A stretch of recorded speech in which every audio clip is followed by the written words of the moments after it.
الجميع ثم لا روي كتب الملاشي عبد الله بن ابي بكر الروزني شيخ بكر بن وشيخ ابي بكر بن سالم سيدنا عاقل بن سالم وسيدنا الحسين سيدنا حامد سيدنا محضاء واخوان ذريه الجميع ثم لا روي كتب الانفاس والعلم بن براس الحبيب عمر بن عبد الرحمن العطاس والشيخ علي بن بارس علي بن حسن العطاس وصول بن ابراهيم ما لا روي كتب الارشاد وغوث العباد والبلاد الحبيب عبد الله الحدان والحدان سيدنا الحمزي جعفر بن حمد الحمزي والحبيب عبد الله بن عمر الشاطري واولاد مهدي ولد ابو بكر وحي حسين سالم والحبيب شيخ بن سالم العطاس والحبيب شفيق بن محضر بن شهاب ثم إلى أرواح في جاوة ثم إلى أرواح من وقف هذا المسجد ومن عمر هذا المسجد ثم إلى أرواح والدينا ووالديكم وأمواتنا وأمواتكم وأموات المسلمين والمسلمات والمؤمنين والمؤمنات أن الله يغفر لهم ويرحمهم ويولي درجاتهم في الجنة وينفعنا بإسرارهم وأنوارهم والآخرة ويفتح على العارفين فقنا في الدين ويقضي حاجاتنا وحاجاتكم ويشفي مرضانا مرضاكم ويتنصر لأمة المحمدية خصوصا إخوانا في فلسطين ويختم لنا لكم بالحسنى في خير لطف عافية وإلى حضرة النبي محمد صلى الله عليه وسلم. الفاتحة. أعوذ بالله من الشيطان الرجيم.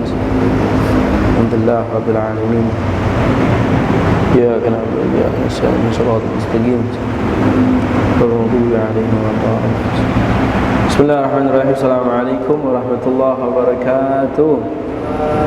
الحمد لله صلاة والسلام على رسول الله محمد بن عبد الله وعلى آله صحبه ومن والاه ولا حول ولا قوة إلا بالله. سبحانك لا علم لنا إلا ما علمتنا إنك أنت العليم الحكيم. رب اشرح لي صدري ويسر لي أمري واحلل عقدة من لساني يفقهوا قولي سدد لساني اهدي قلبي بحق محمد صلى الله عليه وسلم. اللهم ارزقنا فهم النبيين وحفظ المرسلين وسرعة الهام الملائكة المقربين. اللهم أغننا بالعلم زينا بالحلم وأكرمنا بالتقوى جملنا بالعافية يا أرحم الراحمين يا أرحم الراحمين يا أرحم الراحمين. نوينا تعلم والتعليم والتذكر والتذكير والنفع والاندفاع والإفادة والاستفادة والحث على التمسك بكتاب الله تعالى سنة إلى رسوله والدعاء إلى الهدى والدعاء الخير وابتغاء مرضاته وقربه وثوابه من الله تعالى. نوينا كما أسلفنا الصالحون ولا منام شيخ الكرام. اللهم ادخل نياتنا في نياتهم وأعمالنا في أعمالهم طاعتنا في طاعتهم وارزقنا محبتهم وتوفانا على ملتهم ويحشرنا في زمرتهم. آمين آمين يا رب العالمين. Alhamdulillah, segala puja-puji syukur kita kehadirat Allah Subhanahu wa taala telah memberikan kepada kita semua nikmat iman, Islam serta taufik dan hidayah sehingga kita dimudahkan untuk berkumpul kembali di dalam pengajian rutin kita di dalam hari Rabu malam Kamis di dalam mengkaji daripada kitab tasawuf lil Imam Al-Habib Abdullah Al-Haddad fi kitab Risalatul Muawana. Alhamdulillah, kita telah masuk daripada halaman 43. Halaman 43 paling atas, ya, di baris yang kedua. Bismillahirrahmanirrahim.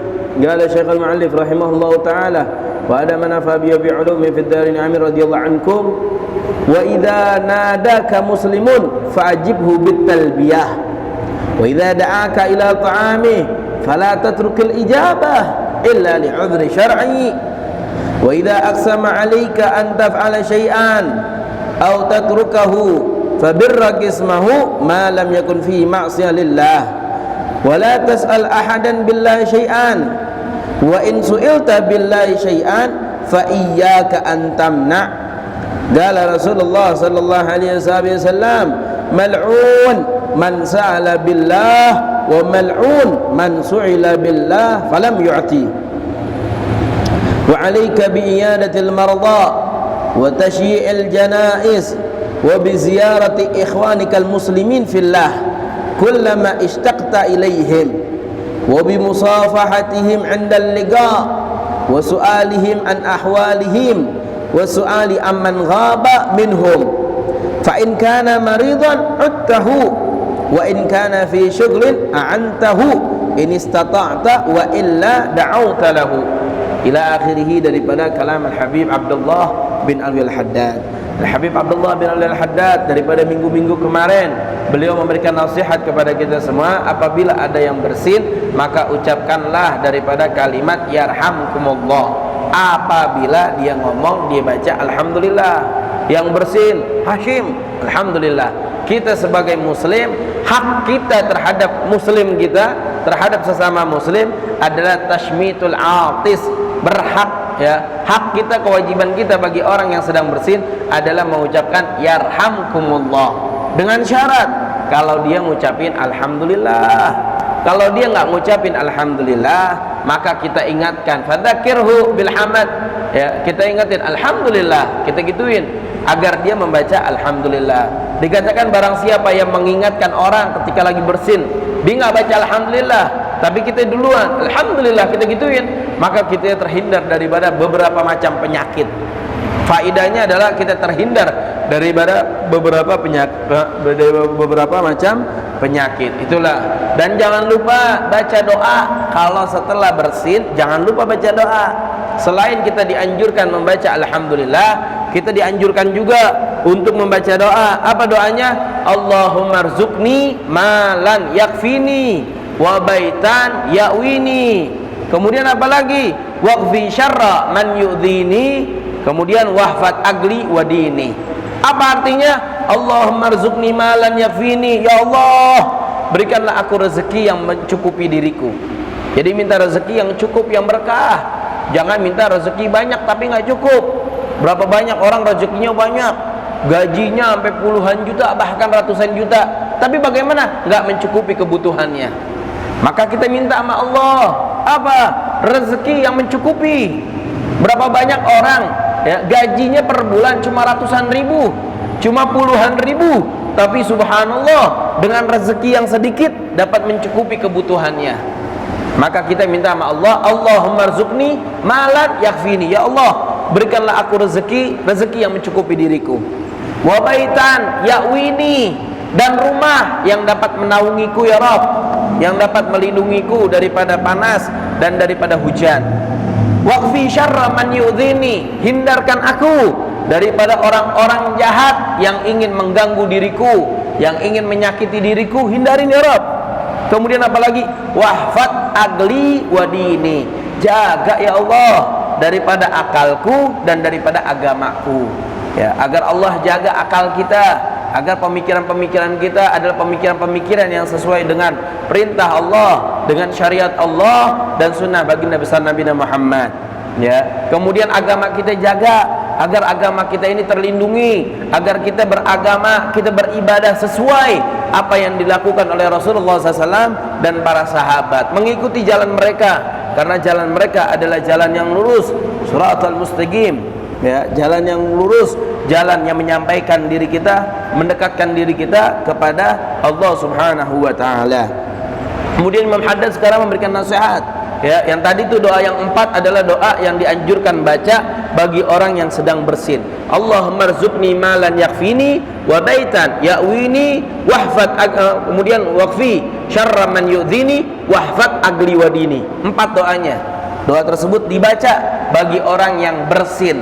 Jadi alhamdulillah, habis itu baca Allahumma rzuqni malan yakfini wa baitan ya'wini wa fi syarra man yu'dhini wahfat agli wa dini. Sallallahu alaihi wasallam Muhammadin alhamdulillah rabbil alamin. Baca setiap bersin, baca, karena dikatakan bahwa Rasulullah mengatakan al-atas minar rahmah wa tafa'ud minasyaitan. Tidaklah Allah Subhanahu wa taala menjadikan seorang hamba, memberikan bagi dia bersin kecuali itu adalah rahmat dari Allah, karena bersin tersebut mengeluarkan dari beberapa macam penyakit. Ya, agar terhindar daripada diri kita daripada macam penyakit. Bahkan ulama as-salafun as-salihun mereka mengatakan kalau seandainya ada perkumpulan yang mana perkumpulan tersebut tiba-tiba ada yang bersin, maka bagaimana? Maka bersin tersebut min alamatil qabul, termasuk tanda perkumpulan tersebut adalah perkumpulan yang diberikan rahmat oleh Allah dan diterima perkumpulan tersebut daripada amal ibadahnya. Begitu. Tapi ingat, bukan bersin karena penyakit, bukan karena sakit. Bersin yang dianjurkan kita mengucapkan yarhamkumullah kalau dia bersin sekali, bersin 2 kali, bersin 3 kali bahkan lebih, maka kita ucapkan yashfikumullah, semoga Allah memberikan kesembuhan bagimu. Itu bukan namanya rahmat, itu adalah sakit, dia lagi mazkum. Karena dahulu Rasulullah SAW ada sahabat akhirnya dia bersin-bersin. Persekali Rasulullah mengatakan yarhamkumullah, kedua kali yarhamkumullah, ketiga kali Rasulullah mengatakan yashfikumullah, mudah-mudahan Allah berikan kesembuhan, karena itu adalah penyakit. Jadi seperti itu. Itulah bersin ya di dalam agama syariat Islam, hak muslim terhadap muslim yang lainnya adalah tashmitul atis. Dahulu ada satu orang, apa satu orang? Satu orang kafir. Di zaman Rasulullah SAW ada orang kafir. Orang kafir tahu bahwasanya anjuran terhadap seorang muslim apabila mereka mendengar daripada bersin, ucapkan doa yarhamkumullah. Apa arti yarhamkumullah? Semoga Allah memberikan rahmat kepadamu. Oh, rahmat ini adalah suatu hal yang besar, ya, yang mana Allah mengatakan udkhulul jannata birahmati, masuk surga tiketnya apa?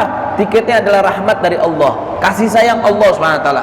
Orang kafir tahu, wah, kalau anak bersin di depan Rasulullah bakal mengucapkan rahmat. Akhirnya bagaimana? Sengaja dia, ya, dekat Rasulullah dia bersin. Apa Rasulullah mengatakan? Rasulullah tidak mengatakan yarhamkumullah, tapi Rasulullah mengatakan yahdikumullah, moga Allah memberikan hidayah kepadamu. Maksudnya bagaimana? Agar Allah memberikan petunjuk bagimu untuk masuk Islam. Kalau kita ngelihat orang yang namanya orang kafir, dia bersin, jangan ucapin yarhamkumullah. Yarhamkumullah itu adalah ucapan apabila orang muslim yang bersin, orang muslim juga yang jawab. Tapi kalau orang kafir yang bersin, maka bagaimana? Yahdikumullah, maka minta sama Allah agar Allah berikan petunjuk bagi dia. Begitu caranya, begitu tabiat, begitu akhlak, begitu adab yang diajarkan oleh Rasulullah SAW terhadap diri kita umat baginda besar Nabi Muhammad. Kemudian Rasulullah mengajarin lagi nih, Imam Haddad memberikan nasihat lagi. Apa katanya Imam Haddad? La tadkhul, jangan kamu masuk terhadap rumah orang lain hatta tasta'dzina awwalan, sampai kamu meminta izin dulu. Jadi kita kalau pengen masuk ke rumah orang, jangan main langsung nyerobot masuk. Wah, rumah anak punya orang tua, wah, rumah anak punya abang, anak punya adik, lah anak mah abang, anak mah kakak mah dihormatin. Waduh, ego namanya ego, nggak boleh. Termasuk daripada penyakit hati. Kita membahas daripada kitab tasawuf untuk membersihkan kotoran-kotoran hati kita. Maka bagaimana kalau kita masuk, mau dia orang di bawah kita derajatnya, atau kedudukannya di bawah kita, atau adik kita sendiri, atau anak kita sendiri rumahnya, apa katanya? Rasulullah SAW mengajarkan, apa katanya? La tadkhul ahadukum baitan illa ba'dal idzin. Ya, dikatakan bahwa saya dalam hadis, idza sta'dzana ahadukum salatan falam yu'dzan lahu falyarji. Kalau kita pengen masuk rumah, mau rumah siapapun itu, izin dulu.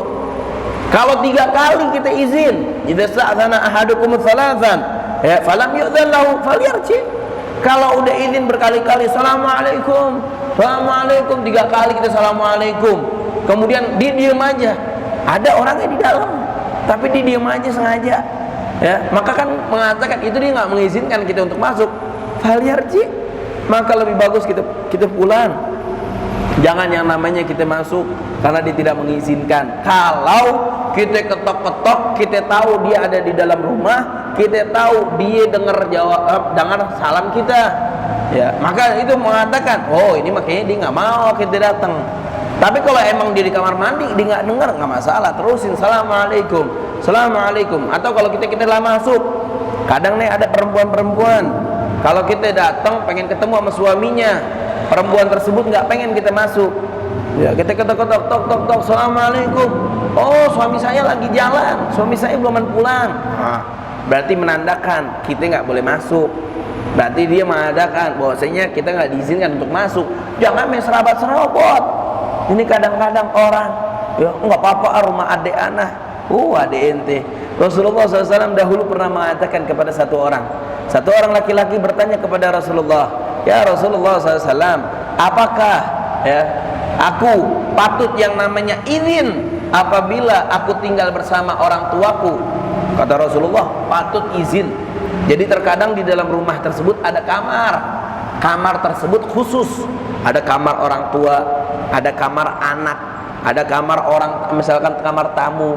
Maka bagaimana? Satu orang datang kepada Rasulullah, ya Rasulullah, sesungguhnya ibuku tinggal bersamaku dan dia memiliki tempat khusus, kamar khusus. Apakah aku mesti izin ya Rasulullah terhadap ibuku ketika aku masuk? Apa kata Rasulullah? Fasta'dzin 'alaiha, minta izin mau masuk kamar. Akhirnya dia ngomong lagi, ya Rasulullah, yang tinggal di rumah cuma ana sama orang tua, apakah ana harus izin? Fasta'zin 'alaiha, kata Rasulullah. Izin tetap wajib. Ya Rasulullah, tiap hari ibu ana itu di dalam kamar minta bantuan ana, ibu ana yang ngurusin ana otomatis bolak-balik. Apakah ana harus izin juga ya Rasulullah? Apa kata Rasulullah? Fasta'zin 'alaiha, tetap harus minta izin. Kenapa? Apa yang dikatakan oleh Rasulullah, aturidu antaraha oryanan, apakah engkau ingin ketika engkau masuk melihat ibumu dalam keadaan tidak berpakaian? Enggak ya Rasulullah. Maka falihada diminta untuk izin. Oh, kita di kamar, di rumah ada kamar khusus anak. Adab akhlaknya kita, tok tok tok, assalamualaikum, izin dulu masuk.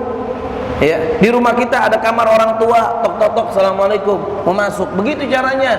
Itu adabnya, itu akhlaknya. Jangan main serabat-serobot, main masuk-masuk aja. Walaupun kita tiap hari munamandir, walaupun tiap hari kita cuma berdua doang tinggalnya di situ. Wa in kan, walaupun seperti itu tetap yang namanya masuk. Karena dikatakan wala tadkhulu ala baiti ghairik hatta tasta'dina awwalan. Jangan kalian masuk ke rumah orang lain sampai kalian meminta izin. Bukan cuma rumah doang. Di dalam Akhlaqul Banin tadi diceritakan Rasulullah menyuruh satu orang laki-laki untuk meminta izin apabila masuk ke kamar orang lain. Itu. Fa idza sa'azanta thalathan falam yu'dhin laka. Kalau engkau telah meminta izin 3 kali, falam yu'dhan laka, akhirnya enggak dikasih izin. Fala tu'idhul isti'dzan, maka jangan diulangin lagi minta izin untuk masuk, jangan.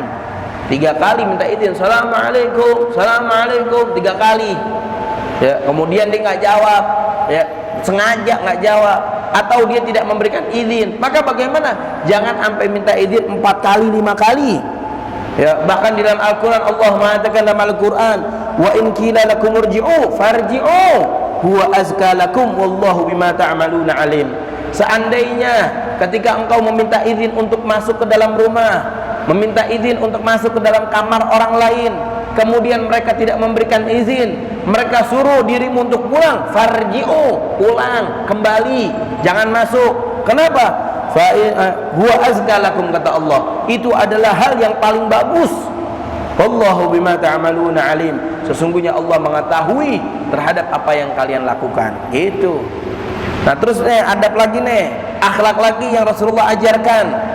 Apa adabnya? Ketika kita ditanya, assalamualaikum, waalaikumsalam, man anta, siapa ente? Ana. Wow, ngomongnya kadang-kadang aneh nih, gue mau dateng. Siapa ente? Gue, sahib lu, masa lu gak kenal sama gue? Maka bagaimana? Dikatakan makruh, nggak boleh kita mengatakan seperti itu. Dahulu Sayyidina Jabir bin Abdullah, sahabat Rasulullah, datang ke rumah Rasulullah.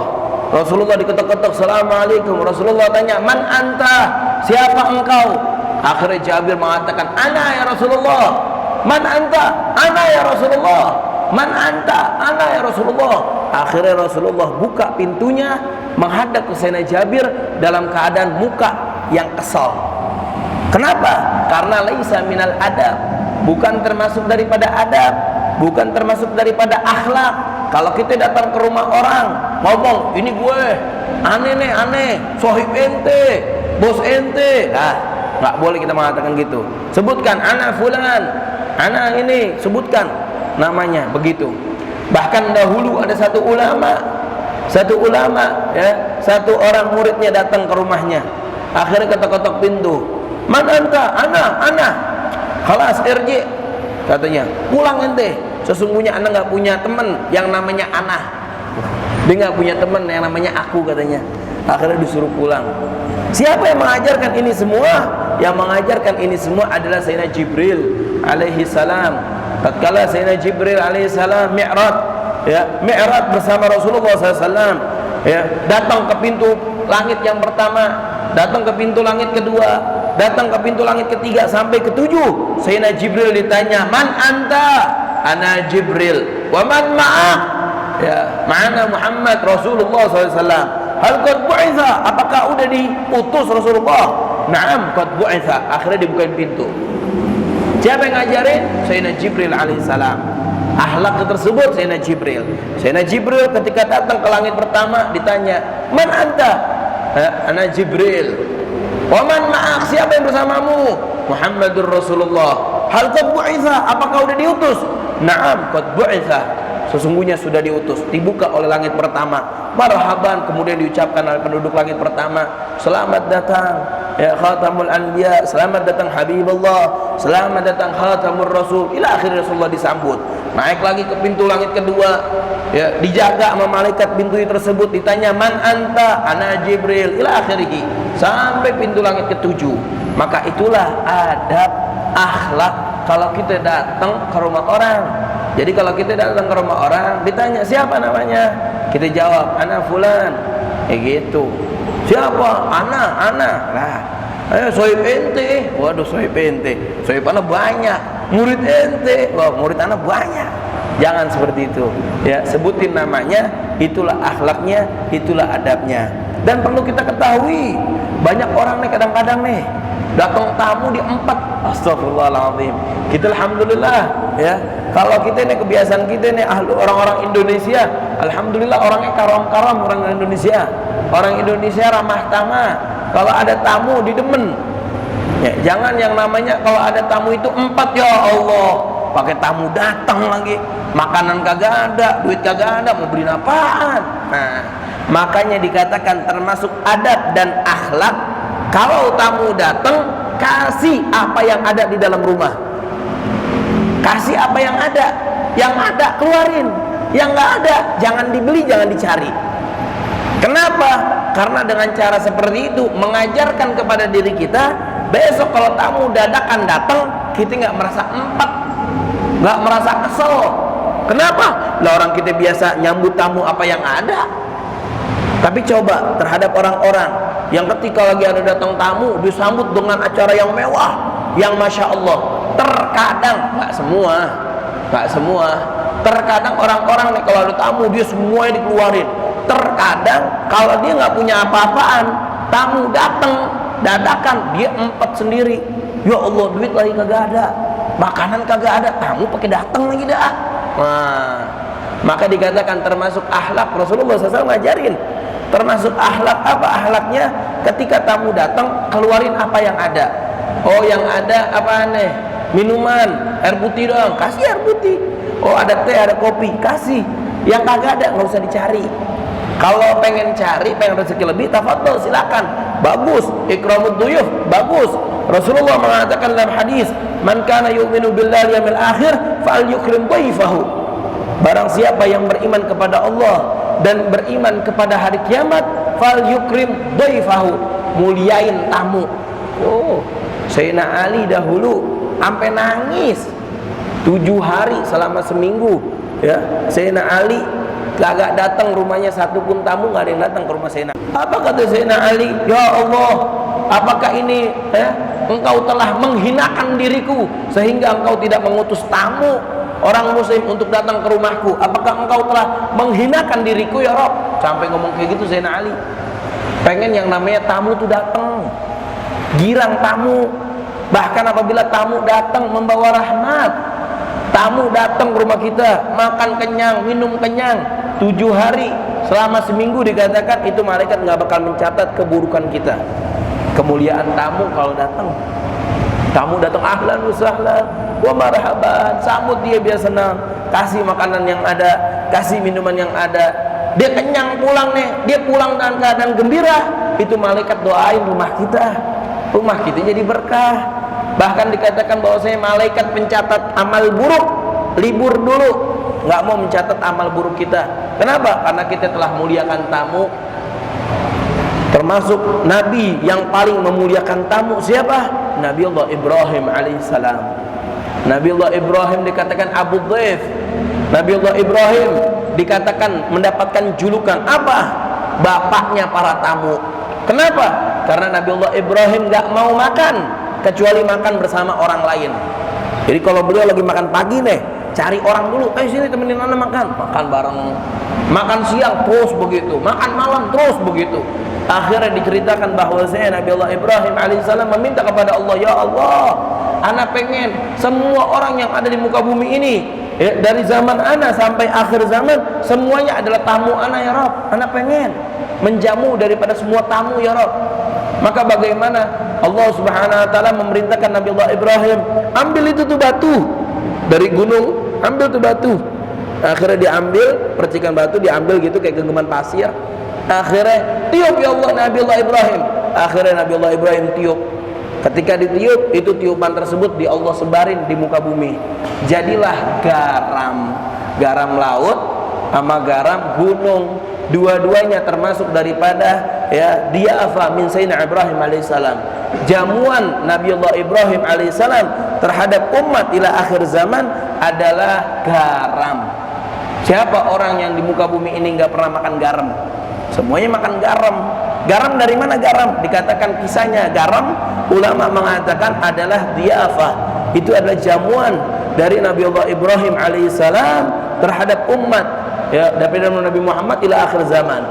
Ya, Allah SWT akhirnya mulia Nabi Allah Ibrahim, ambil tuh segenggam pasir ente tiupin.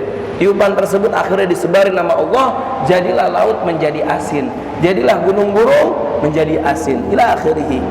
Maka dikatakan dia Sayyidina Ibrahim, maka beliau mendapatkan julukan Abu Dhaif, adalah bapak daripada semua para tamu. Ingat diafa, ingat nih, udah pernah berkali-kali anak pernah mengatakan diafa. Diafa itu adalah jamuan untuk tamu, jangan dibawa pulang. Ini jamuan buat tamu dibawa pulang. Waduh, jangan, haram. Jamuan buat tamu adalah jamuan menjadi hak diri kita, menjadi berhak buat kita, menjadi milik kita kapan? Kalau udah masuk ke mulut baru milik kita. Kalau belum masuk mulut, ini masih ada di nampan, ini masih ada di piring, akhirnya ambil plastik masukin, kita bawa pulang. Ini hukumnya apa? Ini hukumnya haram. Kenapa? Mengambil hak orang. Namanya diafah. Diafah itu adalah jamuan buat tamu, menjadi halal, menjadi milik kita kalau udah dimakan. Kalau belum dimakan, belum jadi milik kita. Kalau yang punya rumah mengizinkan, udah ambil aja bawa pulang, kita bawa pulang.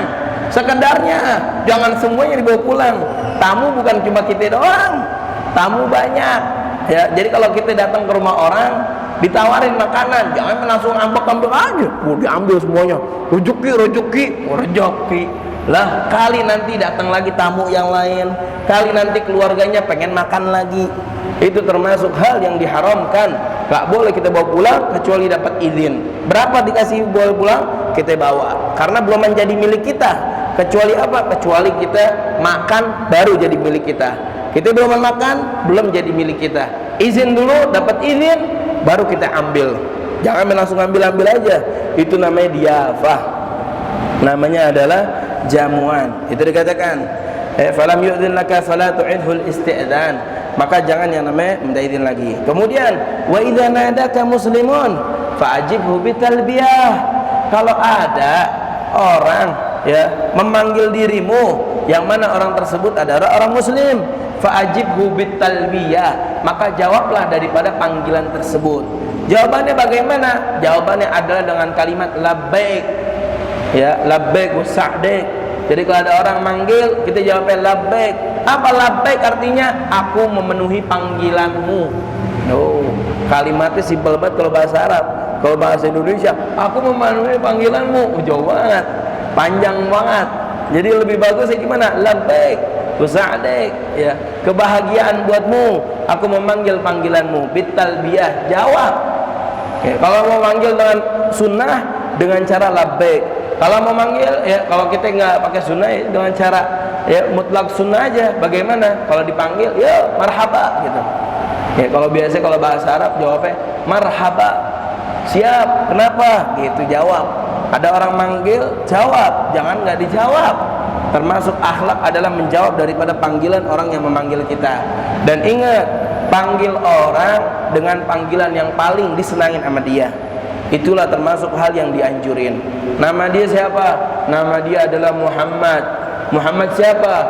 Muhammad Santoso. Waduh, Muhammad Santoso. Dia demen dipanggil Santos, apa Muhammad, apa siapa dipanggil, apa Oco dipanggil.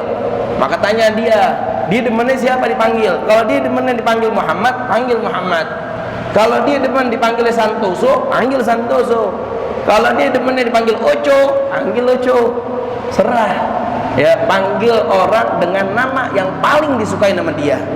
Karena kenapa? Kalau hati-hati, banyak orang nih namanya bagus-bagus, kita kasih julukan dengan julukan yang jelek.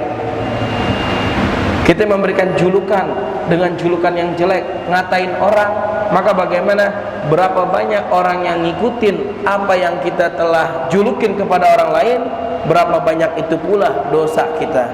Oh, udah meninggal deh, tapi orangnya masih dipanggil, masih dikatain. Semua orang masih ngatain dia.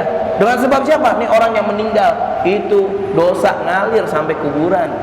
Maka na'udzubillah min dzalik. Nih lisan, jarmuhu shaghir, jarmuhu kabir. Lisan bentuknya kecil, dosanya besar. Di hati, nih bentuknya kecil banget nih, tapi dosanya besar. Sampai kiamat, sampai di kuburan masih kena dosanya tuh daripada lisan. Maka dijaga oleh dua hal, gigi dan yang namanya bibir. Mudah-mudahan Allah SWT jaga diri kita daripada hal maksiat. Allah SWT berikan taufik selalu untuk mengerjakan amal ibadat, dan diberikan taufik agar kita dapat menghadiri majlis-majlis ta'lim, dijadikan anak kita menjadi keturunan yang saleh dan saleha, diberikan rezeki yang banyak yang berkah. Allahumma adina bihudak waj'alna mimman yusari'u fi radak wa la tuwallina waliyan siwak wa la tuj'alna min khalaqaka fa amruka wasab. وحسبنا الله ونعم الوكيل ولا حول ولا قوة إلا بالله. صلى الله عليه وسلم محمد النبي صلى الله عليه وسلم. الحمد لله رب العالمين.